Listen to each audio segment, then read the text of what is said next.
Welcome to Lead with Hope with Brandy Kelly, the podcast where we explore the power of hope, leadership, and resilience in today's world. Each week, we'll bring you stories, insights, and actionable advice from leaders, innovators, and changemakers. So let's dive in and discover how you can lead with hope.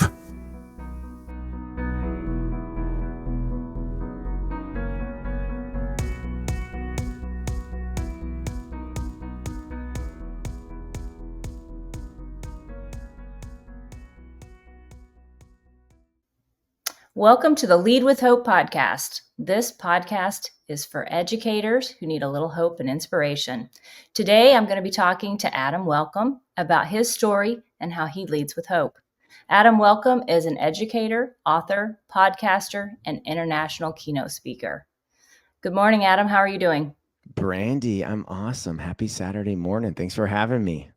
Happy Saturday. So let's start off with hearing a little bit about your story, Adam. Tell us who you are, what's your passion and purpose? Why did you become an educator? Yeah, my name's Adam Welcome. I live in California, Northern California, just in a suburb of San Francisco where it's kind of 75 degrees all year long, which makes a lot of people around the country jealous. But it's just where I'm from, and have an amazing wife, 2 kids, and my story's probably pretty typical. Became a teacher at like 23 years old, was an assistant principal, worked at central office, and then just had some cool opportunities, and I've run with them, and now I just get to do work with educators all over the country. I've worked in 45 states, just doing keynotes and workshops, and I became a teacher originally not by accident, because I grew up in my dad's second grade classroom. My dad taught second grade for 35 years in the inner cities of the Bay Area, where I grew up. And I remember when I was younger than my dad's second graders, and then when I was older than them, which was like a cool kind of like pinnacle in my life, like, oh, I'm in 3rd grade now, and I'm older and bigger than his students. But I remember going to his classroom, which was fun. And then after graduation, I kind of was at a crossroads. I was looking at maybe applying to be a special agent with the FBI. And then I started substitute teaching also. And then I actually went to substitute teach at the middle school where I went to school, and just kind of clicked. And then I said, all right, I kind of left the whole FBI special agent thing behind, and went and got my credential. And actually, my first initial application to credential school, I wanted to get a single subject credential in history because I love history. And my dad, thankfully, gave me the advice of, you know what, get a multiple subject credential. There's way more jobs, because there's just more jobs multiple subject than single subject history. And you can always go back and take the test and get a single subject down the road. And I never did that. And I taught elementary, and then just was kind of in elementary my entire life until I went to central office and worked K-12. But yeah, that's kind of like my story, which, it's always fun to look back, because I could have, become a special agent or done different things. And our paths there's so many crossroads in our paths, Brandy, I feel. And I think it's a really important thing to think about. And then also, like, all of my decisions aren't done. I'm going to have more crossroads in my life. And I think it's cool. The older you get, more questions to ask yourself or ask other people around you who know you. Hey, what do you think about left? And what do you think about right? Because, you want to make the right decision, and you want to see what is going to happen for you, and now for my family. So I would say that's kind of like the background of Adam Welcome. Very cool. FBI agent. Nice. I like that. Yeah. I can see that.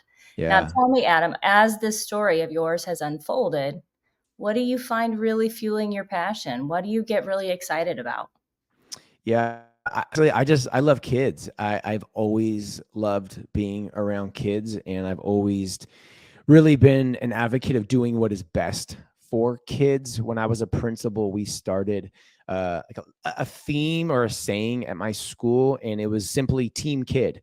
And every decision that we made, it had to be good for kids, because historically at that school, and I would say a lot of schools, decisions are made that are not always what is in the best interest for kids. And that happens in, political organizations and school districts, obviously. but you have to do what is best for kids. And maybe to a fault sometimes. I'm just a fierce advocate for kids. And I say a fault because not everybody likes what I have to say or the decisions that I make. But you know what? Honestly, I don't care, because I'm going to do what's best for kids. I'm going to do what's best for my kids and my friends, my kids' friends, and just being an advocate for them. And I feel like a lot of kids don't have advocates for them, for themselves, or for people on their side. So, if you're listening, whatever you do, if you do it with kids, if you are involved in education, which I'm sure you are because you're listening to this podcast, it is, make sure the decisions that you make, just ask yourself, is this good for kids? It's like businesses, they ask themselves, is this going to make us money? Because companies don't create and sell a product unless they really think it's going to make them money.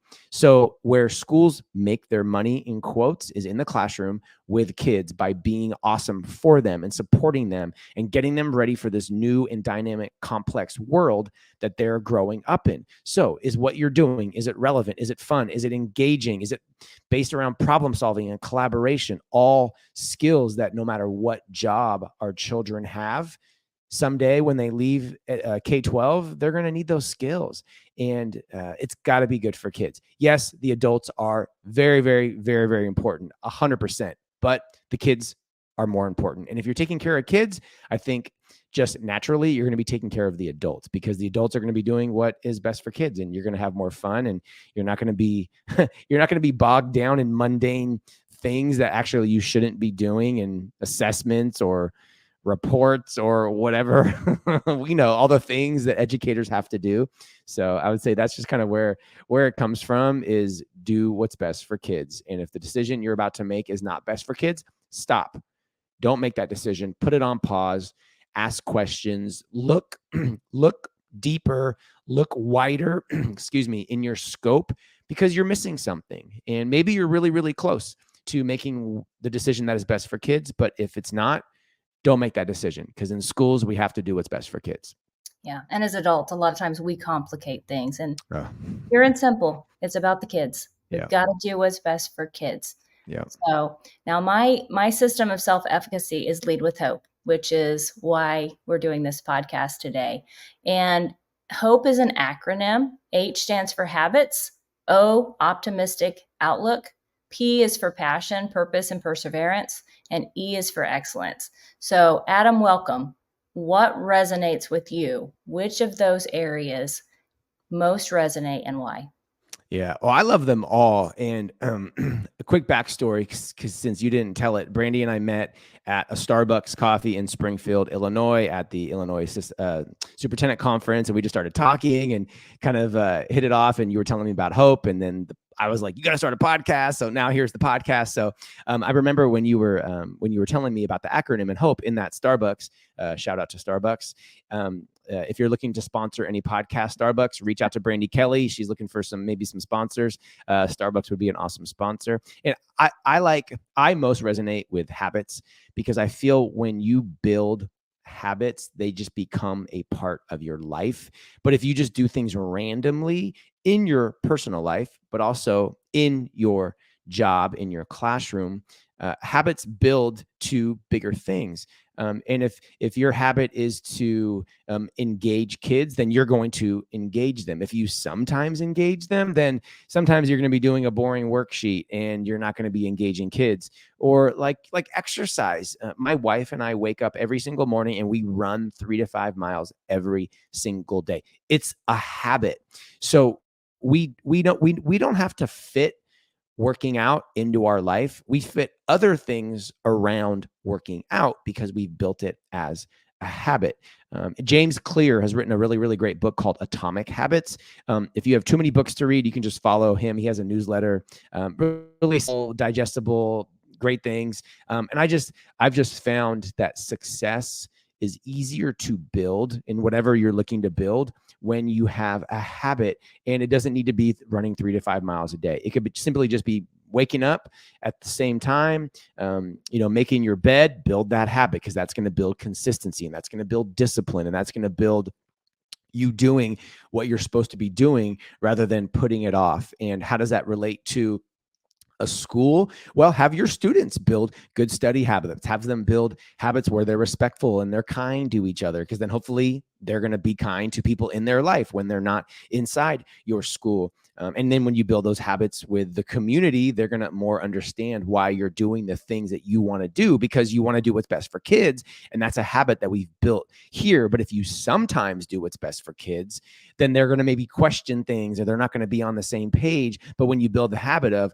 why are we doing this? Oh, because it's what's best for kids. They're like, oh, duh. That's why we do these things. So I love the whole HOPE acronym, Brandy, but habits is my number one. Yeah, and you're spot on there. I think habits has to be the foundation for anything we do, because it shapes who we become tomorrow. So very well said. Now, a lot of what I write about is trauma, tragedy, things like that, and that's the derivative of this Lead with Hope system. And in our lives, some of us face tragedy. My backstory is some tragedy that I dealt with when I was a teenager. My brother Brandon drowned. Without going too much into detail with that, I'm just curious. Tell us about how you overcome adversity, because everybody has adversity in some shape or form in your life. How do you overcome adversity and lead with hope in your life? Yeah, this question was, as I was thinking about it, was challenging. Just looking back on my life, I feel like the biggest challenge for me was being a student in school. I did really, really, really, really well in school all the way through elementary, and then once middle school, 6th grade started, I just became a different student. I did not have amazing grades. And then in high school, my grades were abominable. I almost didn't graduate from high school. And my dad was a teacher. My dad was on the school board, actually, of where I grew up. And I didn't know I was going to graduate until the week of graduation. And a math teacher gave me a C in the math class so I could pass and I could get my diploma. And I would just say the biggest challenge, I think, for me was having the certain type of brain and the certain type of learner that I am did not mesh with how school was done. It was a come, sit down, open your book, read it, memorize it, take a test. And I just didn't understand that. My brain doesn't work that way. And we know more now, but it was just really, really frustrating. Like, I would have been happy to drop out of high school, to be completely honest. Auto shop was my favorite class in high school. I took auto shop 2 periods a year, all 4 years, because I think auto shop is a lot like project-based learning now in 2023. You're in the classroom and you're learning about an engine or a carburetor or brakes or whatever. And then you go out into the shop and you actually put on coveralls and you get your hands dirty and you're building and you're thinking and you're tinkering and you're collaborating and you're breaking and you're failing. And then if you don't understand something, you had to go back into the classroom, read the manual. Now you would just hop on your phone and look at a YouTube video because there's some guy in Tennessee with a 3-minute video teaching you how to do the thing. And I feel like school was teaching, and I think school still does this to a degree, they teach to one type of learner. And that was really, really challenging for me. So I'm a huge advocate, to use that word again, for kids that just learn a little bit differently. And it's a good reminder that a 4.0, you don't need a 4.0 GPA to be successful. I'm not saying that's not important. I'm not saying going to college is not important, but everybody listening, it's a reminder that, CTE, college, career tech education, new-collar jobs are so, so valuable. And I was in some lower places in high school. I had sports that really propped me up. So it's a really great reminder to have an outlet for all kids, not just sports, but if it's debate or theater or music, it's just it's so important to think about all your students and making sure that you're engaging them, which is giving them purpose. So that was probably that's been my biggest challenge as a human. Just school from 6th grade to 12th grade was just rough. I knew I was smart and I knew I could do things, and that was not how I learned, and how I expressed my learning was not celebrated, other than auto shop, which was fun, but I had many other classes that did not go well. Thank you for sharing that, because our kids, they're all very different. And we need to celebrate those CTE classes, those fine arts classes. Yep. the whole spectrum. It's very important for us to understand that every kid is a little bit different. Now, this question wasn't presented whenever I sent the questions to you, but I am going to piggyback off of this one and ask you, with that auto shop class, what was the relationship you had with the teacher? Because I believe relationships are incredibly important. And I'm wondering, did you love auto shop just because of the content, or was it as much the relationship you had with that teacher? Yeah, that's a great follow-up. I think it was both, to be honest. I remember I remember that teacher well, Mr. Bruder, and he was hands off, hands on. He smother us. He was like, "Hey, here's what you're going to learn. All right, yep, go out there and learn it." And he was kind of there, but he wasn't like standing right over us, like, "Make sure you do this." He's like, "Hey, you guys know what to do. Figure it out." And we were allowed to make mistakes, and those mistakes were celebrated. We were working on old cars. It wasn't, your brand new 5 Series BMW. It was old cars that had been donated. But that's the best way to learn, is by failing and and doing that. Like, doesn't work, try again. Doesn't work, try again. Ask a friend, get some help, ask the teacher. Oh, now I got it. And when you have that aha, I mean, every teacher knows that light bulb aha moment. That's it.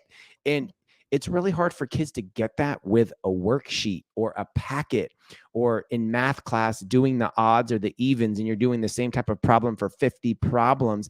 It's not engaging, and it's also not the world that we live in. It may have been the world that we lived in when we were kids, but in 2023, Brandy, it's not. So yes, the relationship played a part. And I think relationships, they're so important, but that's also kind of an interesting thing to think about. I had amazing parents, so I had amazing relationships with them. Not all of our kids do. So with some kids, the relationship is going to have more meaning. I knew that I had that connection at home. What I really needed was that freedom to learn how I learned. And I think that's what Mr. Bruder gave us, which of course is part of a relationship. It wasn't like, "Oh, you guys messed up. Here's your grade." We're like, "Oh, the car doesn't start." He's like, "Well, try it again. Try it again. Oh, it runs, but it doesn't run really well. Well, you're not ready. Adjust the carburetor." And we did. And do you know how you feel after that? Amazing. But if you're in math class or science class or whatever other class, there's this like black or white response. Either you're right or you're wrong. And in auto shop, it was like, "No, you're not right yet. Nope, you're getting closer. Now you got it." And that continuum of assessment, or that continuum of achieving what the goal is, like one of my daughter's classes, she's in 7th grade. You can make up a test, but you can only get up to a certain grade on the makeup. And I'm like, "Well, why couldn't you get an A on the makeup? Because you just didn't do it right. And then you learned from it, and then you took it again." And I'm like, what's the point of that? I just don't understand. And grading it, that's like 5 podcasts, Brandy, about grading and grades and everything else. So that is why I'm just an advocate for the work that I do now. But also just to let people think a little bit differently, and talk about these CTE jobs. I talked about becoming a special agent with the FBI.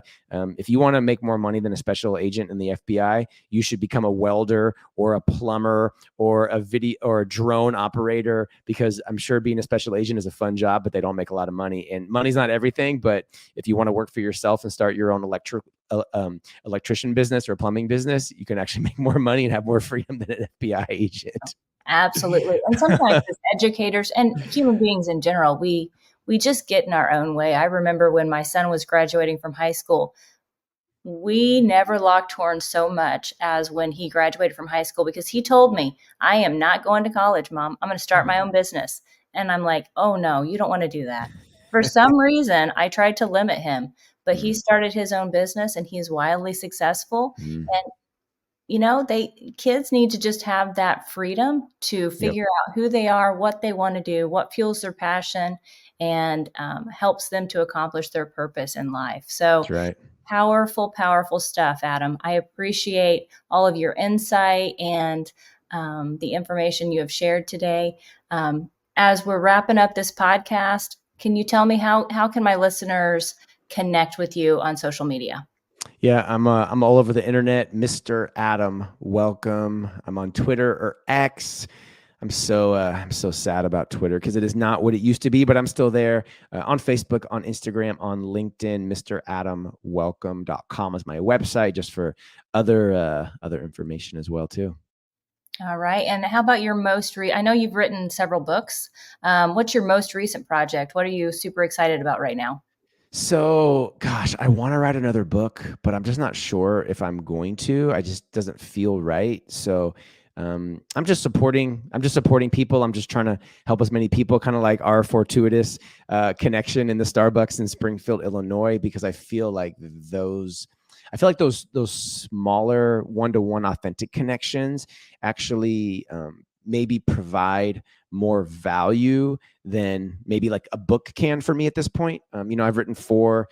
My first book, Kids Deserve It, is still wildly successful, so it's still resonating with people. So I'm just kind of doing that, and I'm just trying to connect and support as many other people that are trying to get their voice out there and just support people. So that's what I'm doing now. My latest project is just supporting individuals and just connecting with them and trying to have a conversation and trying to help people get to where they want to be. Because I think I know our world, especially our country, needs more of that. Is connecting with individuals and helping them because I think that's what the world's all about, and we need more of that. Amen to that. I completely agree with you on that. And, Adam, we're going to have to connect again sometime at Starbucks, have another coffee, Yes. and catch up. But again, I appreciate your time today. I appreciate you sharing your story. You are always engaging and inspiring. So thank you for sharing with me and my listeners on how you lead with hope. Thanks, Brandy. Thank you, Adam. This podcast is a proud member of the Teach Better Podcast Network. Better today, better tomorrow, and the podcast to get you there. Explore more podcasts at teachbetter.com/podcasts, and we'll see you at the next episode.